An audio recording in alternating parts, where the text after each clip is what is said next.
I have decided to stop calling the bathroom the John. And I have renamed it the gym. I feel so much better saying I went to the gym this morning. Actually, I didn't make it to the gym today. That makes 5 years in a row. That's not true. I did go to the gym today. When I was a child, I thought nap time was a punishment. Now as a grown-up, it feels like a little vacation. The biggest lie I tell myself is, I don't need to write that down. I don't have gray hair, I have wisdom highlights. At my age, getting lucky means walking into a room and remembering what I came there for. I love that. Oh, so what are we talking about tonight? We're talking about conscious endings. We're talking about the end of things. It's kind of I put that talk title out there a couple of months ago, and somebody's like, well, that sounds bleak. And it's really not. It's, those jokes are, one-liner jokes are really about we're getting older, but really the truth is we understand, right, that these are temporary. We do know that, right? That the wave comes in and it goes back out. And I turned 50 this year, so I think the wave is going back out now. I was FaceTiming, the FaceTime where you do like video. It's like the Jetsons. We live in the age of Dick Tracy and the Jetsons. But I was on my phone talking to somebody in Florida, and I'm looking, and it's like I have never looked at my face so much. And there are new things appearing there, like these little bags and lines, and it's like, well, look at all that, And I know some of you who have a few years on me go, just wait, child, just wait.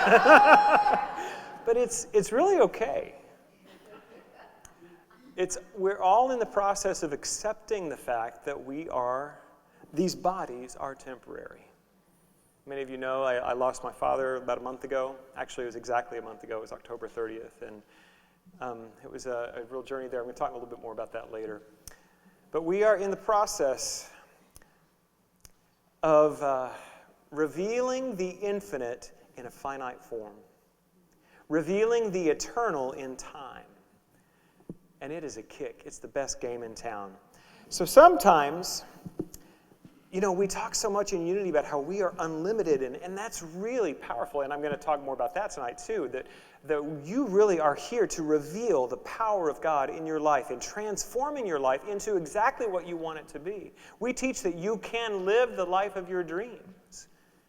Not only can, should, are invited to. It is already given. That is what we teach is that there is something in the universe that responds to our thought and our choice and our actions. And we don't have to do it all alone. We are supported and lifted by the Holy Spirit itself to reveal a life of greater peace and joy and abundance and prosperity and health and love. That's what we're about. And there is another truth as well, that all of this is temporary.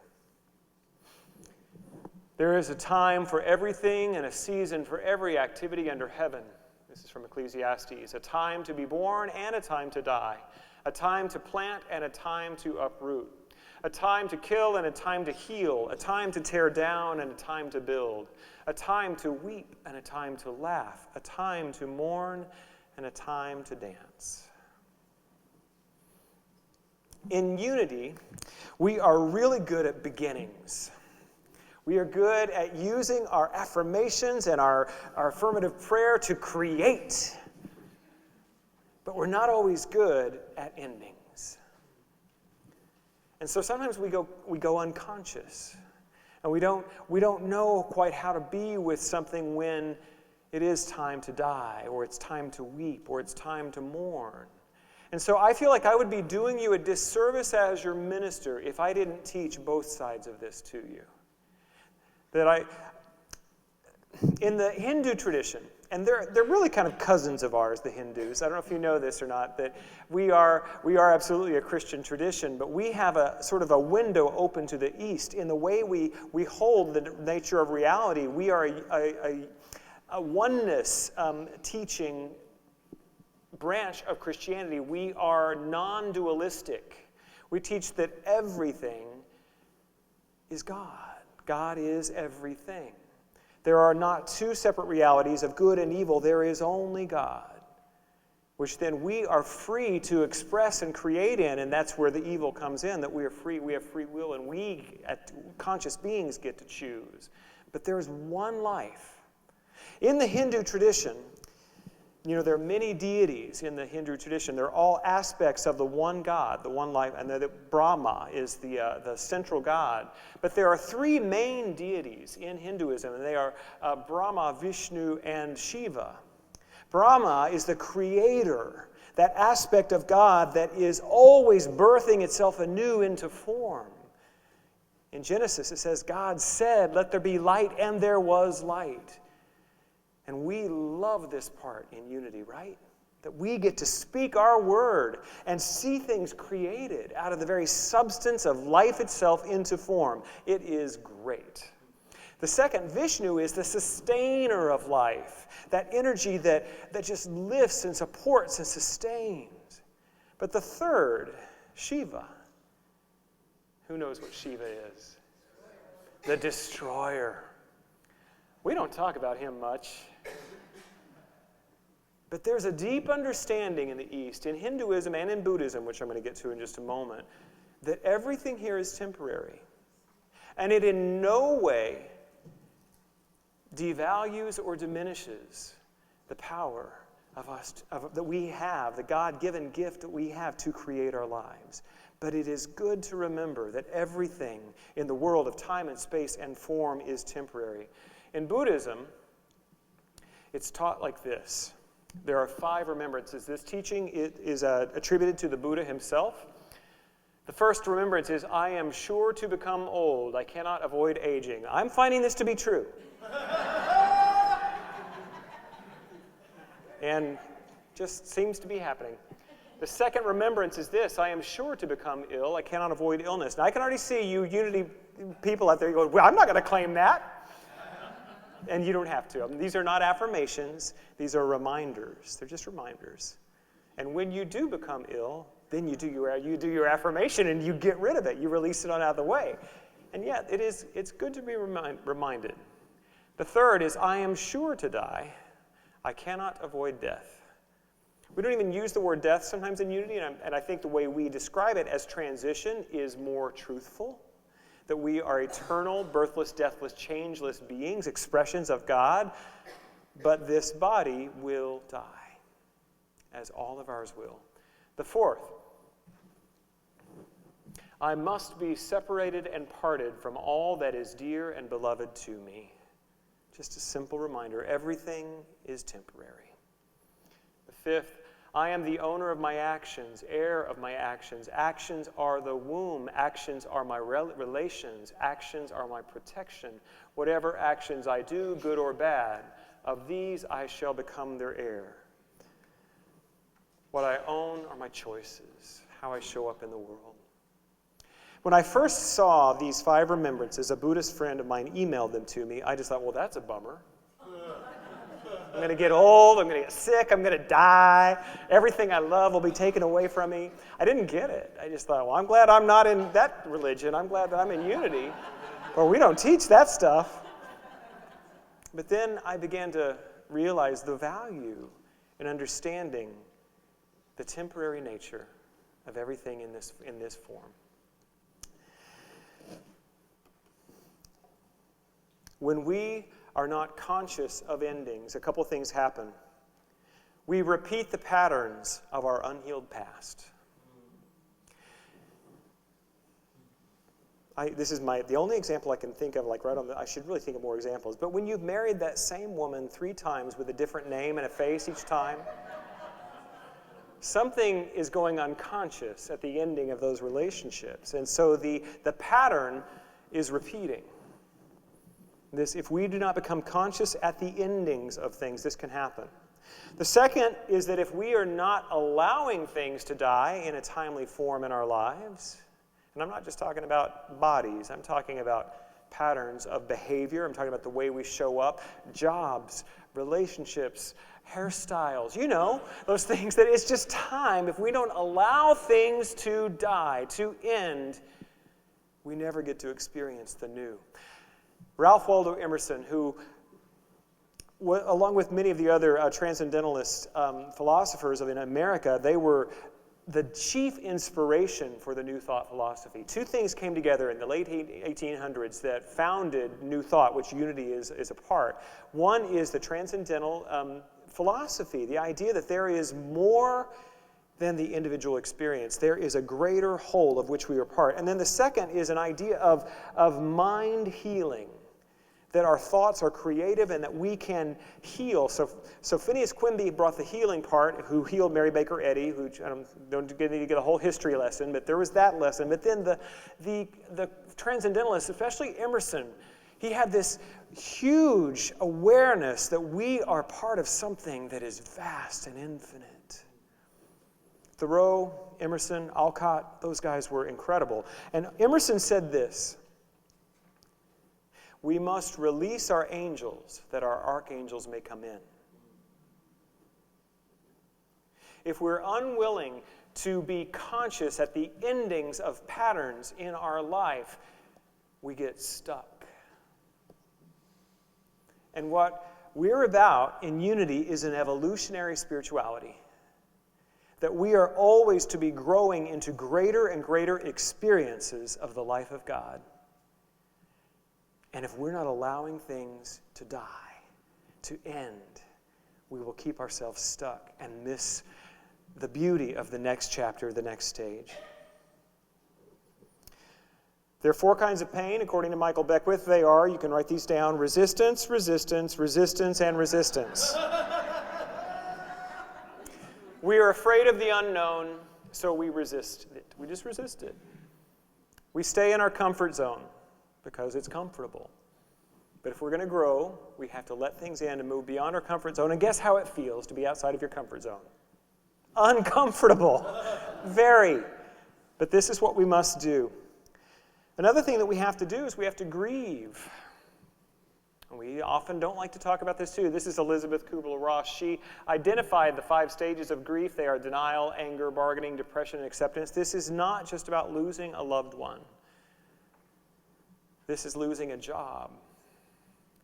This is becoming an empty nester. There are so many things in life that they must be grieved so that you can be conscious these things are happening. I don't think these are necessarily linear.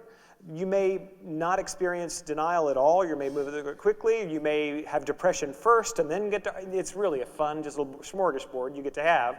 But we do go through these stages, and then we come to that place of acceptance that this thing has ended. Is there such a thing as good grief? What do you think? There is. The answer is yes.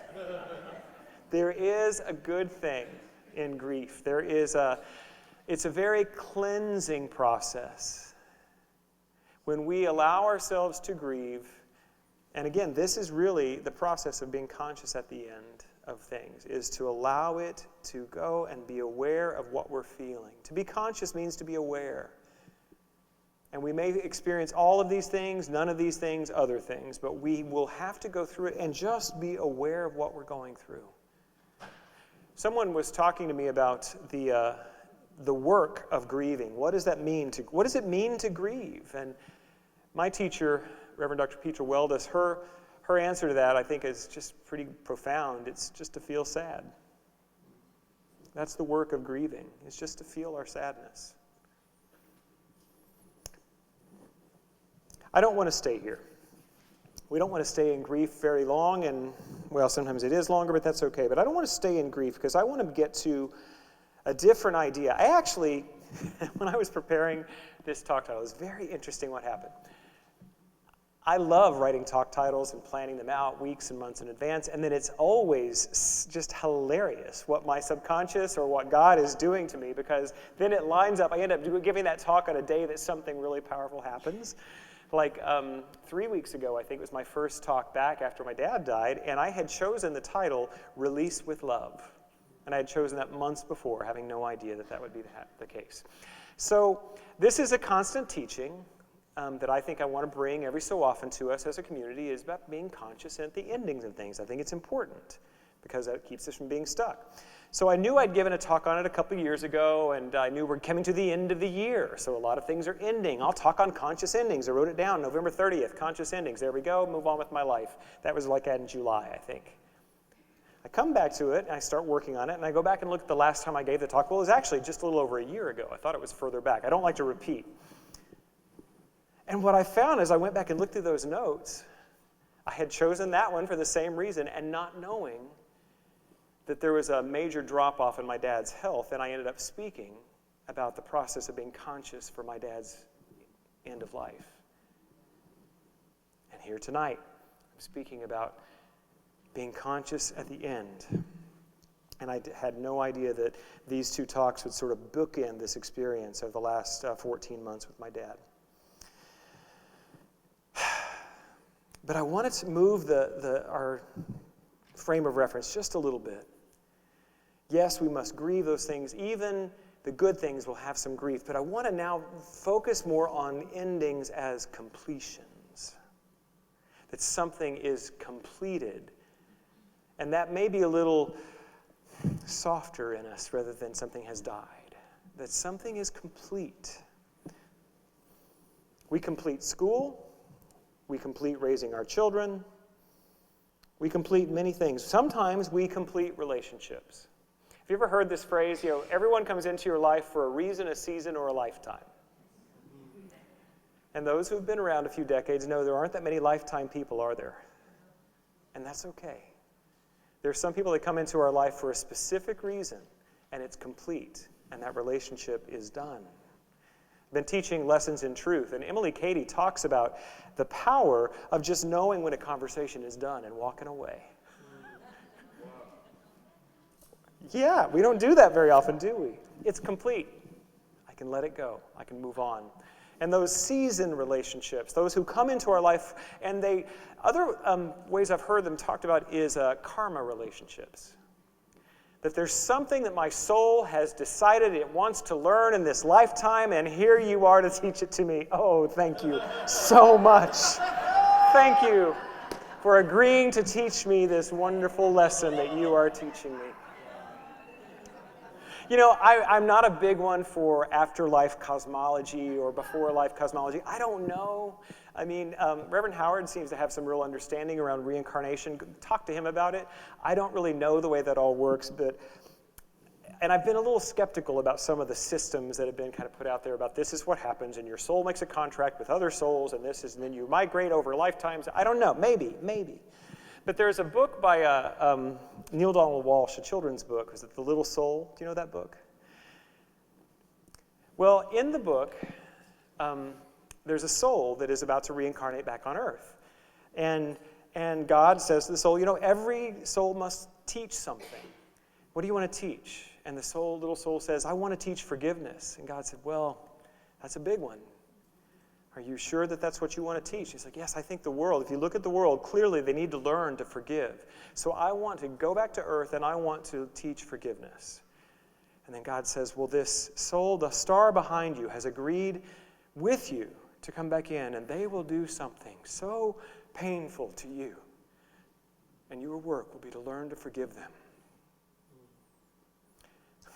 I don't know what that is, but that being able to frame all of the hurts and the betrayals in our lives as a great act of service, it moves me deeply. And so if you're dealing with betrayal in your life right now, I want you to take the possibility that that person is doing you a great act of service. That betrayal is an opportunity for you to learn to forgive. And to forgive is to reconcile yourself to truth and to remember who you are in God. And some relationships are seasoned relationships. They come to teach us, and then they are complete. And you can move on. As a matter of fact, a friend of mine, she came to some understanding about reason, season, lifetime relationships. She started calling her first husband her starter husband.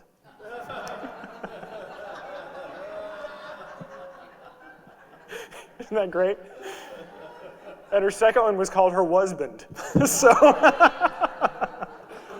you get the idea. Those of us who are on a growth path sometimes have multiple relationships. I have noticed. Not everyone. So the final point I want to bring to you tonight is from Mr. Rogers. I just love this. Often when you think you're at the end of something, you're at the beginning of something else. What are the two words we use to describe the ceremony that you have when you finish high school? Graduation and? Thank you. Something is completed and something is beginning. Commencement. If you didn't hear that, graduation and commencement. I would even say that every ending is a beginning. 10 years ago, my life was great. 2006, I had started ministerial school with a little kicking and screaming, but my life was good. I had a beautiful music career in Dallas. I was making 6 figures. I was having a great time. I was getting to play in the houses of the owners of the big sports teams and all these. I met Jerry Jones several times, yes, and if you want to know what that was like, talk to me after the service. I had this great life. I was part of the spiritual community. I had become a practitioner in the Science of Mind tradition. Life was great. Really loving my life. Everything that was in my life at that time has ended since then. Everything. Well, I have some relationships, of course, that are still there, but the way my life looked 10 years ago, it's all ended. The community that kind of birthed me as an adult, I found that church. That church found me singing in a gay bar in Dallas, Texas in 1994 or 3, I think, and I had no idea that I needed a spiritual community or a teaching of oneness. I didn't know I needed any of that. I knew I needed a gig, and they gave me one. And then I became a part of that community, and I was there for 17 years, and I did amazing healing work.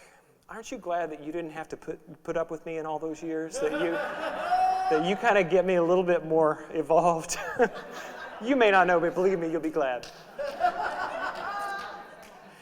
My time at that community, I could feel, was maybe coming to a close. I was on the ministerial path, and there was a bit of a struggle with my boss, and this was me. This is not her. This was my stuff. And one time I was at a conference in Atlanta. Michael Beckwith had a conference there. There were 1,500 people in a room. And they had this Q&A at the end of every session. You could just walk up to the microphone and ask the speakers questions. And I'm sitting there, and I could feel this thing like rise up in me, like I've got to go ask Michael Beckwith a question, and I know what it is, and I don't want to ask it in front of all these people. But, I grew up in a church where when the Holy Spirit told you to come to the altar, you went to the altar. Or you just grabbed a hold of the pew really hard, It was an intuitive knowing that I needed to go to the microphone. And so I walked to the microphone, and in front of 1,500 people, and I got up there, and Michael said, "Hey, Brother Michael Gott," because we'd known each other, and he said, "What's up?" And I said, "Well, this is going to be a strange thing to ask in a room of this size, but I'm going to ask for confidentiality in my question. That many of the people here know the person I'm going to talk about." I was like, so my minister had been a part of this community for, I think, 16 years at that time, and I feel like maybe it's completing, and I don't quite know how to separate what I did. What it didn't say, but I didn't know how to end it. I didn't know how to be conscious at an ending. And what Michael told me, well, actually, Ricky spoke first, and she said, "You'll know, Michael. When it's time, you'll just know." And that felt right, and Michael said, "Yeah, Ricky is right. And I want to tell you one other thing, Michael." He said, "High school is great, but you don't want to stay there forever." So great. So I left, and then it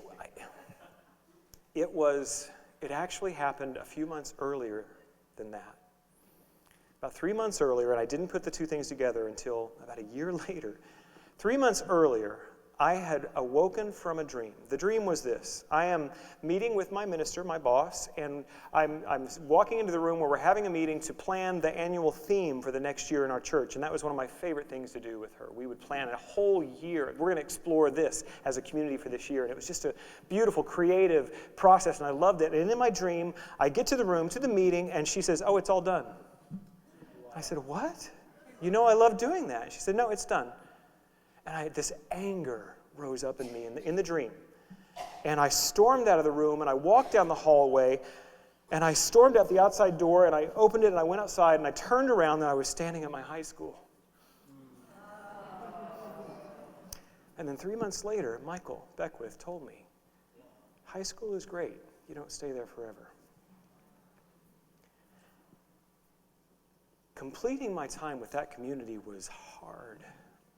They had given me so much. But the time came for me to graduate and to commence something new. So I finished ministerial school that year. Went to Reno for a couple of years. Then Howard Caesar says, Michael Gott, how would you like to come to Houston? Yeah.